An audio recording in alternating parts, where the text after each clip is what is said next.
Assalamualaikum warahmatullahi wabarakatuh. Jumpa lagi dengan saya Yanoviana, mahasiswa Pendidikan Dasar Sekolah Pasca Sarjana Universitas Terbuka. Pada kesempatan ini saya kembali akan menjawab diskusi pada sesi 2 untuk mata kuliah Studi Komparatif Pendidikan Dasar di berbagai negara.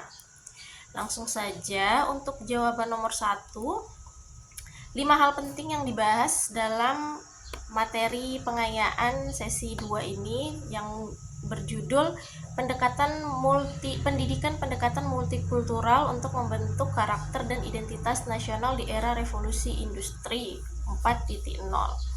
Yang pertama, pentingnya pendidikan multikultural dalam membangun karakter bangsa.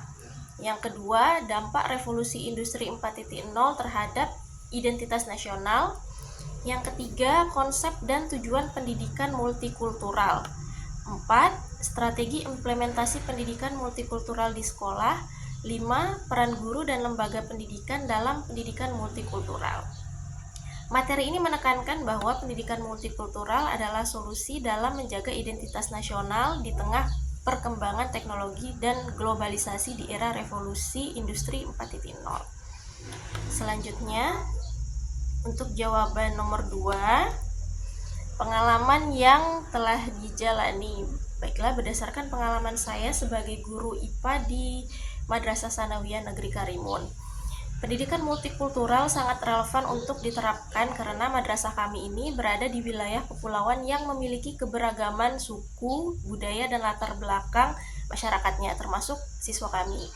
Dalam pembelajaran sehari-hari, saya sering menemui perbedaan latar belakang siswa yang dapat menjadi kekuatan dalam pembelajaran jika dikelola dengan baik.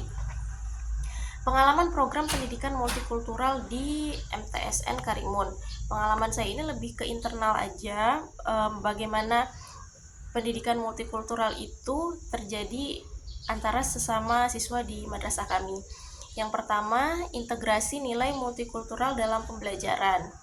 2. Penggunaan media sosial sebagai sarana kolaborasi.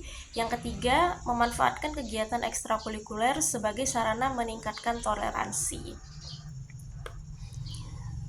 Langkah konkret untuk menciptakan lingkungan multikultural di madrasah kami yang pernah saya lakukan. Yang pertama, membangun budaya sekolah yang menghargai keberagaman. Yang kedua, melibatkan orang tua dan masyarakat dalam pendidikan multikultural. Yang ketiga, memanfaatkan teknologi untuk pembelajaran kolaboratif. Kesimpulannya, pendidikan multikultural bukan hanya konsep, tetapi harus diwujudkan dalam praktik nyata di kelas dan lingkungan sekolah, atau lingkungan madrasah kalau kami, melalui strategi yang melibatkan proyek berbasis keberagaman, teknologi, serta keterlibatan orang tua dan masyarakat. Sekolah dapat menjadi tempat yang mendukung perkembangan sosial dan akademis semua siswa tanpa diskriminasi. Selanjutnya untuk jawaban nomor 3 itu membahas film pendek yang sudah dipaparkan dalam diskusi 2 ini. Baiklah, film pendek ini menggambarkan tema adaptasi, identitas, dan penerimaan dalam lingkungan baru. Joseph, sang anak yang menjadi tokoh utama dalam film pendek ini, menghadapi tantangan emosional saat berusaha menyesuaikan diri di kelasnya yang baru, yang mencerminkan pengalaman banyak anak imigran atau pengungsi yang harus beradaptasi dengan budaya dan lingkungan yang berbeda. Beberapa pelajaran utama yang dapat dipetik dari film ini, yang pertama, kesulitan beradaptasi itu wajar. Di awal, Joseph itu terlihat gugup dan canggung di tempat yang baru, di sekolahnya yang baru, terutama karena tatapan dan perlakuan dari teman-temannya. Ini menunjukkan bagaimana seseorang bisa merasa terasing saat pertama kali memasuki lingkungan yang belum dikenalnya. Kedua, trauma dan kenangan membentuk seseorang. Kilas balik ke kehidupannya Joseph di Afrika menyoroti dua sisi kehidupannya. Yang pertama, kebahagiaan bersama ayahnya serta luka akibat konflik. Hal ini menunjukkan bagaimana pengalaman masa lalu membentuk cara seseorang menghadapi dunianya yang baru. 3. Ketidaktahuan dapat menyebabkan perlakuan buruk.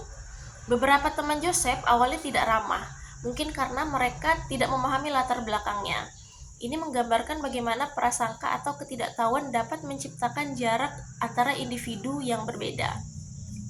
4. Anak-anak bisa menerima perbedaan. Pada akhirnya, ada momen kebersamaan yang menunjukkan bahwa persahabatan dapat terjalin jika diberikan kesempatan. Ini mengajarkan bahwa perbedaan bukan penghalang untuk membangun hubungan yang positif. Dari film pendek ini, kita bisa belajar bahwa adaptasi memang tidak mudah, tetapi dengan waktu dan interaksi yang positif, seseorang bisa diterima dan menjadi bagian dari komunitas baru. Film pendek ini juga menyoroti pentingnya empati dalam memahami orang lain yang memiliki pengalaman hidup yang berbeda.